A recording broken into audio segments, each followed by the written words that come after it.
All right, we are up to 4 people attending, signed on.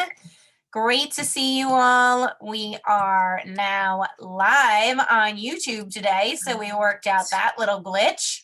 And I'll try to make sure there's no background noise from YouTube as I get this rolling. And I just wanted to start off, as all the attendees are showing up, to go over the rules again if you were not in the webinar yesterday. So first, again, welcome. Thanks for joining us. We hope there's more and more parents and professionals that are able to log on every day and are able to benefit from these videos that we're making for this webinar series. We did figure out how to broadcast live on YouTube today. If you're not registered, you will not be able to ask questions during the webinar, but you can certainly post in the comments section of the YouTube video, and we'll be monitoring that. We'll try to get back to you. If you are in the webinar today and you do have questions, what I'll say is the presenter, the speaker is going to talk for 10 to 20 minutes, depending on the size of the group, and then we'll be opening it up to questions. There is a feature where you can raise your hand, and if the group is small, I'm more than happy to turn on your microphone and let you ask your question aloud. As our group size grows, we may switch over to the Q&A typed box where you can ask your questions directly to the panelists that are here today. So this is a 30-minute webinar series today, and our group is going to be talking about anxiety. Our main speaker is Terry DeLisa. Terry, please introduce yourself and talk with us a little bit about what we'll be hearing today. So, hi everyone, I'm glad to be here. Thank you, Aubrey, for spearheading this effort. So it gives us an opportunity to feel empowered to help the families that we care so much about during this really challenging time. So today I'm going to be talking about anxiety from the parent perspective, what anxiety you as a parent might be experiencing in managing all of this new normal for this in this unprecedented time. Should I get going? Yes, go for it. Let's hear what you have to say. We're ready. All right, let's get this going. Let's make sure. Can you see my PowerPoint? I can see it. Okay, so let me just get it in the right format and off we go.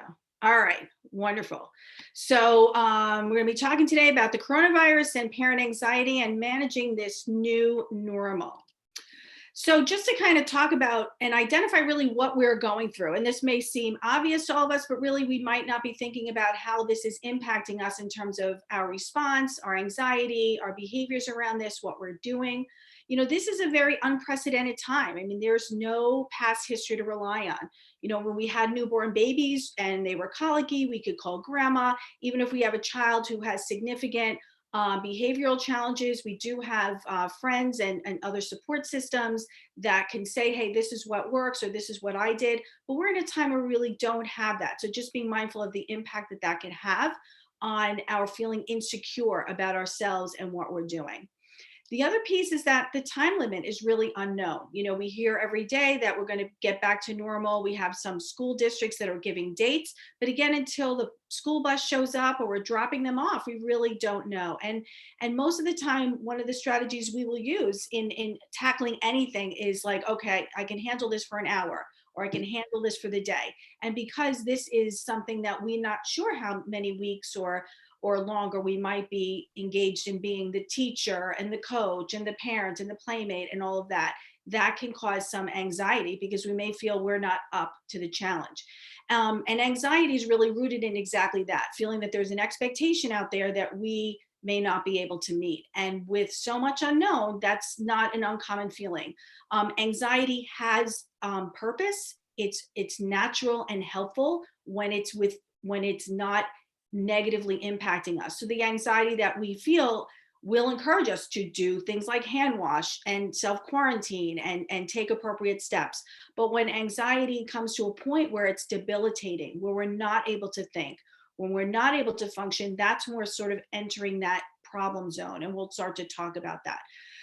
Again, similar to the time limit being unknown, the future is unknown. Is this going to become a bigger problem? Are we going to get this under control? Will there be a vaccine? Will my child be able to have that vaccine, if they have certain health, impairments or compromises. The timing on this, it seemed to come out of nowhere. People know that, oh, there was conversation a few months ago, but in all honesty, nobody expected schools to close, for us to just have to stop going to work in many cases. So we had little or no time to prepare. And we certainly had no training. Even the teachers had a day or a morning in many districts to kind of go in and sort of, process this and set up classrooms and get some training. We haven't had really any of this. I know that many teachers, and I'll talk about that in a minute, have really offered to be resources, and we really want to use and access them because they want to be helpful. And while they did have a little bit more time to prepare than us, they still feel, as helpless in some ways as we are feeling. The other piece is the economic impact. Some people have lost jobs, have reduced hours, have fear about lost jobs. Maybe we are able to work from home, but we are significantly less effective because we have children in the home, and being concerned about what that might predict in terms of promotions or other job impacts. So just being aware that that's a part of it. And then of course the health concerns for ourselves and our families, if we have older family members, and that kind of thing. This could be all part of it.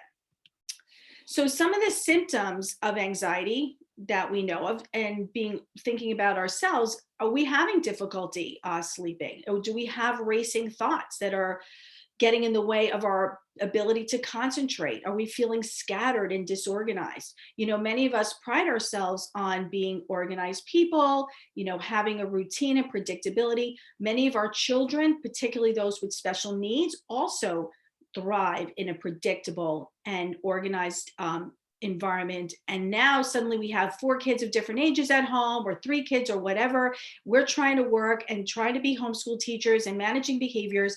And it can be very overwhelming. And suddenly we can really feel like scattered and all over the place. Some changes in appetite. Some people are feeling ill and then start to worry, is this the coronavirus? Is this just stress, right? So having those pieces. Worry thoughts again coming back, how long is this going to last? Am I going to be able to make it? What's happening to my child? I'm seeing increased behaviors. Am I going to be able to manage this, or is this going to get significantly worse? And we have to worry too if we're starting to feel overwhelmed or feeling hopeless. And if any of these symptoms become really impactful, where we're questioning our ability to manage, or we're feeling like we don't have connections, we really do want to seek mental health supports. And most mental health counselors, therapists, psychologists, marriage and family therapists are able to work using teletherapy now, because there has been some adjusting of guidelines. So if you need help, a wise person, show wisdom and reach out and get that help and support.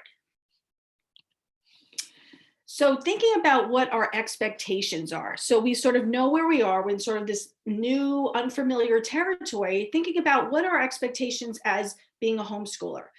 Are you a perfectionist, right? Do you kind of have this vision of having this structured day, and we're going to do great activities and my kids are going to thrive, and suddenly you're confronted with kids who are increasing in behaviors. They're not able to sit. Some of our children with more significant disabilities may be increasing in their self-injurious behaviors, and we may feel inept in terms of meeting or managing those behaviors.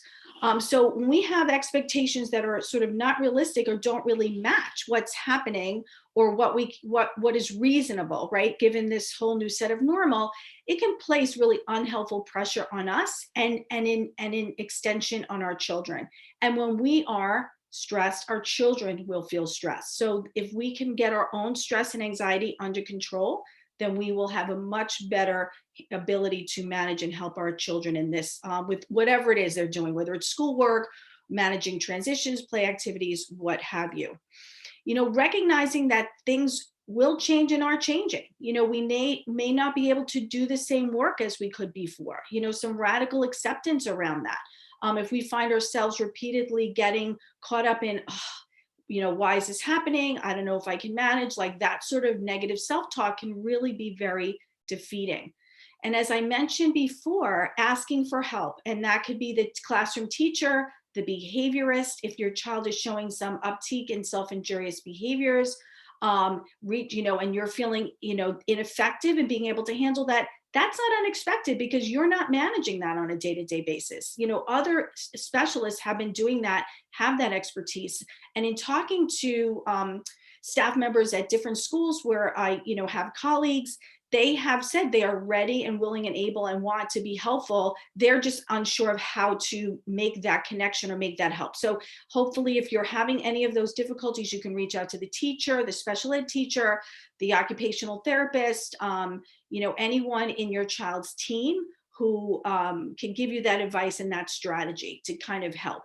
Recognize that your child is not going to give the same efforts, performance, or may not demonstrate the same stamina as they do at school. And this is not because you're doing things wrong.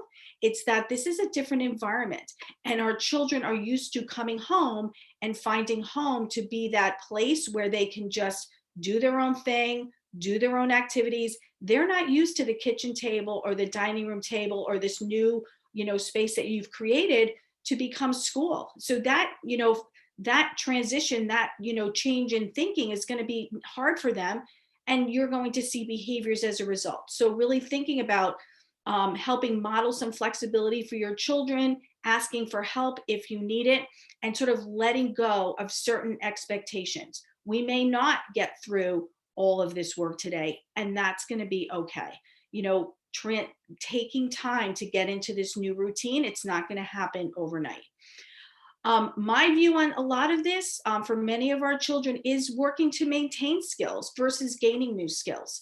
If we read with our children every day, do certain activities every day to kind of keep some things going, maybe accepting that we're not going to really gain a whole lot of new skills. We're not going to master a new set of math skills or increase a reading level. I mean, we might, because maybe we have time to focus on some things, but if that's not where things are at with you and your child, that's okay too. So again, a lot of radical acceptance around certain things that are just may not be going the way that we want them to. Thinking about this too as an opportunity for generalizing. So having a different perspective, as opposed to sitting and doing math worksheets, doing math in the kitchen, practice following directions in terms of doing some practical tasks. So, having that consistency in that routine, but also allowing time to build in some different opportunities. And you will over time find that balance. This amount of time doing some math worksheets and this amount of time doing some novel activities. And remembering that anxiety rolls downhill. So if we're anxious, our children will pick up on that anxiety. Many oppositional behaviors of children are really manifestations of their anxiety. So if we see our children really starting to be oppositional, which is often what sort of ramps up our own anxiety as a parent, stepping back and looking to see, okay, what am I giving off to them? Am I showing anxiety, or am I modeling flexibility, or am I exhibiting calm? And if we're able to do that, we will see a positive influence on our children. So finally, 6 tips for managing coronavirus anxiety. I tried to do it down to 5, but I felt like I really needed all 6. To me, one of the most important things as a parent is really doing some good self-care. I remember my mom telling me that when I was a baby, that the doctor told her, first you make a mother and then you make breakfast. And that was something that she held on to and shared with me. And I think that's really important. If having that solitary time in the morning to have a cup of tea or a cup of coffee or read a devotional or journal or meditate, whatever it is, find that time. And that is really important. If you're someone who is had an exercise routine before, and say it was out of the house, finding a way to do that at home and carving out that time. Many gyms are posting online type of exercise things to keep their members going. And, when we need to do these things for ourselves, like exercising, self-care, taking a break, phoning a friend, all of that, if we're considering how to manage screen time, if we need to say, okay, screen time is when mom's going to go downstairs, do 30 minutes on the treadmill and jump in the shower, then that may be a really good way to allocate that time. you're getting what you need to be a good mom or a good dad, and they're getting sort of that coveted screen time that they seem to enjoy. The other piece is making sure you eat healthy. There was a meme that was going around on the internet, and they showed me before coronavirus with this skinny person and me after coronavirus with this chubby person. So, we can very much be inclined to stress eat, sort of put those healthy eating habits aside, but being very mindful of what we're eating and looking at as fueling our body for this marathon that we're in is really important. And then staying connected through FaceTiming friends, talking on the phone, and being mindful and wise about who we choose to stay connected with. Not the people who are going to tell us how wonderful their homeschooling experience is while we're feeling so inept and inadequate in contrast. Creating a routine that is helpful, okay? Routines, just because someone else may have a very strict routine that is very minute by minute and encompasses a lot of things, that may work for that family, but choosing a routine that is helpful for you. Many of my parents are talking about, like, hey, you know what, we have 2-hour recess. None of, and we're really happy with our 2-hour recess. And that's really great way to break up activities in the morning and activities in the afternoon. So whatever routine is most helpful for you is the routine that you want to adopt. Recognizing what is an appropriate response versus an inappropriate response. So, hand washing is absolutely an appropriate response, but scouring every surface, daily when no one else has entered the home might be an inappropriate response. And so, looking to see what the impact of doing that may have on our ability to be present to our children because of that anxiety about trying to completely sanitize our home 24/7.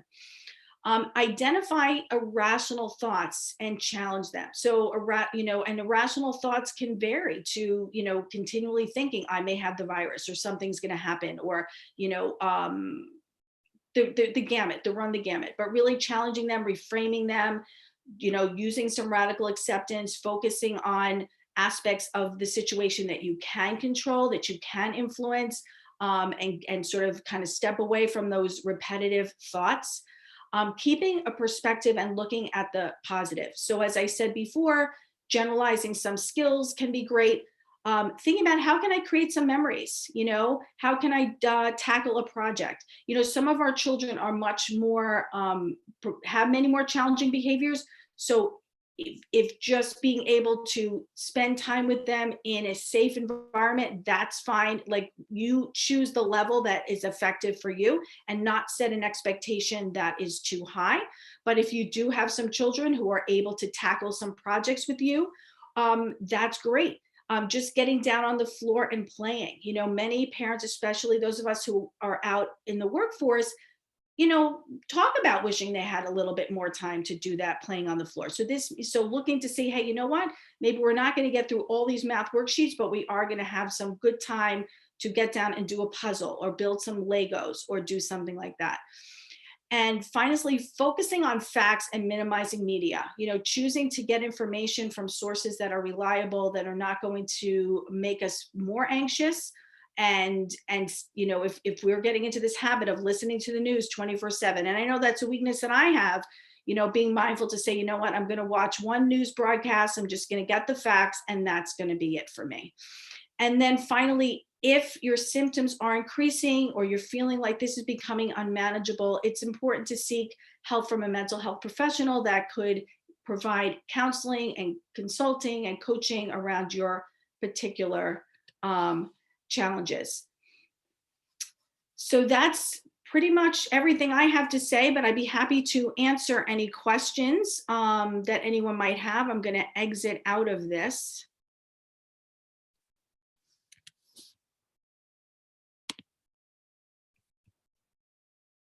So at this time, if you are a participant and you do have a question and you're actively signed into the webinar, there is a feature that you can press to raise your hand, and I'll be more than happy to turn your speaker on so you can ask your specific questions. I do have a few questions of my own, but I want to make sure that we give the people who are able to sign in a chance to ask theirs first. Anybody raising their hands? I'll just wait another minute. Okay.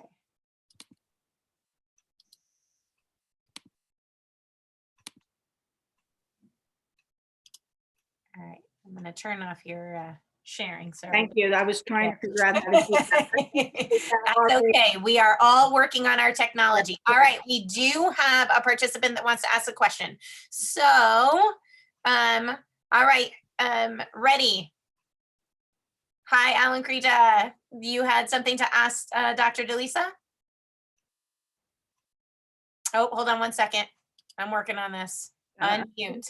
Okay, now you, oh wait, you should be able to. Oh man. Mute myself. Oh, there you are. Hey, okay. Hi. Hi, Dr. Delisa. Thank you so much for your presentation. The question I had was when we have children who need more direct support, um, well, my son is not associating with me as being his teacher, and there are new behaviors, there is crying. How do I start slow? And how I'm just feeling anxious being around him to give him the kind of support that he needs, but I know I'm not good. So, Well, reframe that. You're good as his mom. Being yes. a teacher is a new job that you have not been trained for. Okay. So in terms of reframing just in how you're approaching it for yourself and being more kind to yourself is really important. If there's a way to reach out to his behaviorist and talk with them about what strategies they have used, recognizing that this is a stressful time for him. This is him being expected to do work in an environment where he did not have to do work before. So the main goal is to keep him safe. We don't want an increase in self-injurious behaviors that may manifest as a result of more of this anxiety. So take it in small chunks and really do a lot of reinforcing, and you will start to shape the behaviors. It's almost like starting at ground zero and thinking back to when you first had some ABA in your home, how they got him just to sit, and then how they got him to do some reciprocal interaction. So it is really going back to the baseline and building up from there, but getting the support from the BCBA and recognizing that this is, you've not been trained for this, so this is really going to be new. Okay, thank you. You're welcome. Okay. Anybody else want to raise their hand and join the conversation or have another different question that they'd like to ask?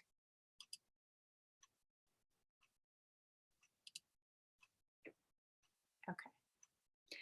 I just want to talk a little bit. I didn't mention this, but I meant to in terms of like two-parent households, really sitting down with the spouse and figuring out, because one spouse or one parent may have some strategies or may have more success in certain areas than others, and really having a conversation, between parents about how to do this and working together. So one parent isn't feeling all the pressure to do this. That may not be possible when there's one parent at home and one parent out, but there's many parents who are working both from home. So figuring out how that workload can sort of be a little bit more distributed to allow one parent to take a breather, and then come back. So that might be something that could be helpful as well. So that is actually something that I have been reading some questions online from parents about, is that even if the spouse is working from home, they have a very demanding job or they're required to be logged in all the time. And there's one primary caregiver that maybe was doing all the running around before and the grocery shopping, and now is again also a teacher. And you mentioned kind of handling your own anxieties and whatnot first, but let's just throw on for good measure that you happen to also be the caregiver that's highly anxious anyway and is always protecting your family against germs. So that's a lot on your plate, and you have to let your spouse work and make sure they earn a paycheck, because there's so many people who aren't. So what advice would you give to that family? Well, and all of those things play in, and there's no one answer that fits all, but taking that time, not in the moment of crisis when a child is having a meltdown or when there's a self-injurious behavior or, your anxiety is really high, but setting time aside, say, let's sit down and chat and see how we can maybe come up with some different strategies. And the other, many people are working from home and have to be on all of these calls and so forth, but there may be a way to make some adjustments around that. Most people do take a little bit of a lunch time during the day. So being able to even have that time, maybe, one parent can a couple times a week say, you're going to spend that time maybe playing Candyland or doing an activity or sitting with them or whatever, just to give mom a chance to go take a shower or, go just clear her head or take a run on the treadmill. So there is no one answer fits all, but communication and together is the best way to do that. Not in a crisis moment, but in a planful time when all the kids have gone to bed, sitting down, say, okay, let's chat and see what we can do, because I don't think you can concentrate when all this drama is going on either. So both parents would be motivated to improve things and see if there can be some creative solutions that come up. Yeah, and actually, as you were talking about that self-care piece and trading off with your spouse, the other thing that came up in my mind is, I can just imagine the mom who drops her kids off at school usually and then goes to the yoga class or goes and has that opportunity for that self-care once they get their children handled, and that has been kind of taken. So that space for self-care, let's say, maybe your spouse has always, started work at 5 or 6 in the morning, are there any suggestions or do you have any ideas in terms of if you don't have an alternative, how could you possibly either keep the kids occupied or do something with the children that maybe in and of itself is going to, be regulating for everybody? And if there is a way for you all to watch a video and do an exercise routine together, and you can get the benefit, and your children can get the benefit, that's awesome.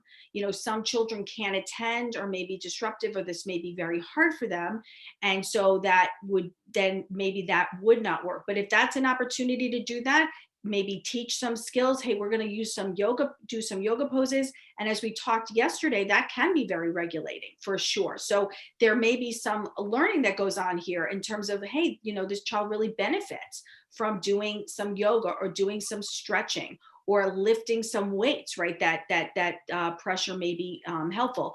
If there's a way to get up before them, that may be not what you would, get up that much earlier and go and do your workout routine or your meditation or whatever, what have you, that would be super helpful too. Great. Thank you so much. I think we also have Dr. Cohen here with us today. He'll be speaking on Thursday. Did you have something else that you wanted to add? Hold on. Working my technology. Oh, all right. Can you hear me? Yes. So, our families are 2-family households. Many are 1-family households. And I certainly would agree with Terry. All of her advice is really quite well-founded. But the one thing I would also add is, especially for 2-family households, when one parent is out of the house as the primary person who works, usually dads, but not always. I know a lot of moms who are the primary worker in families. And it's a bit of an eye-opener for the parent who's usually not in the home, raising the children, to see how their children function and how they are working at home and how they participate. And so I would say it's really a very good opportune time for a parent who works outside of the household, or both parents, to really get a nice look and to redevelop a relationship with your child. So I think that's a real, in a time of crisis, we can also use these times to our own family, to our own advantage, to our family's advantage, and to reconnect with our children, to do those things that you always wanted to do and never had a chance, like I do, because you're always too busy doing something else. So I think these are times where, even though there are lots of pressures on us as parents, we can also take the time to reach out to our own children. And I think that would be a great opportunity for all families, and certainly for parents who are usually outside of the household during the day, to have a chance to spend time with their children, to give their partner who may be spending most of the time a chance to do his or her self-care, to take care of themselves as well. And then watch a movie in the evening, play a board game, and just have a nice time to reconnect with your family. And I think that's will be reiterated in so many different ways by so many different professionals over the next few weeks. Excellent. Thanks so much. So on that note, I'm actually going to close this out because I do want to be respectful of all the parents' times. I'm sure you have to get back to your children as well. I want to encourage you to subscribe to the Sensational Achievements YouTube site. I did figure out today how to make everything go live. So you should be able to continue to see sorry, I'm wondering why I'm not popping up, but that's okay. You should be able to continue to see these videos and then really join the conversation, put any questions that you have in the comments, and we'll try to be monitoring each of the videos and answering them as we go. If you are on the webinar itself, then you can ask some of your questions. You can email us directly at aubrey@sensationalachievements.com, and we will get back to you, and I will connect you with the panelists. On Thursday, we will be continuing our discussion around anxiety, and Dr. Cohen is going to be our featured speaker. But for tomorrow, we are going to be hearing from Katie Cura, who is a speech language pathologist, and she's going to talk about everyday ways that you can kind of generalize some of your speech and language goals and the strategies that you have for your child to support their speech and language development. So hopefully you'll get a lot of good tips and tricks from her. And I just want to finish off by really encouraging you to share this around to any families that you know. Share the registration link. The registration link is going to be in the YouTube video comments. It's also going to be on any of our Facebook pages. Subscribe to the Sensational Achievements Facebook page. I'll definitely be posting it there. And hopefully we can get this circulating the internet so we can get a bigger audience. So the last thing that I want to say is, Terry, did you just want to give your contact information one more time in case people want to talk with you directly? Sure. So my website is www.drterry, Terry, Delisa, DELISA.com. I'm in New Canaan on Elm Street, and my email is terry.delisa.psyd@gmail.com. Okay, perfect. Thank you everyone for coming today. Hope you got some valuable information. Please keep coming back. Tell your friends, share with everyone. We really want to try to do our part to make an impact, and maybe we can make our own positivity pandemic instead of focusing on all of this anxiety producing coronavirus fears. So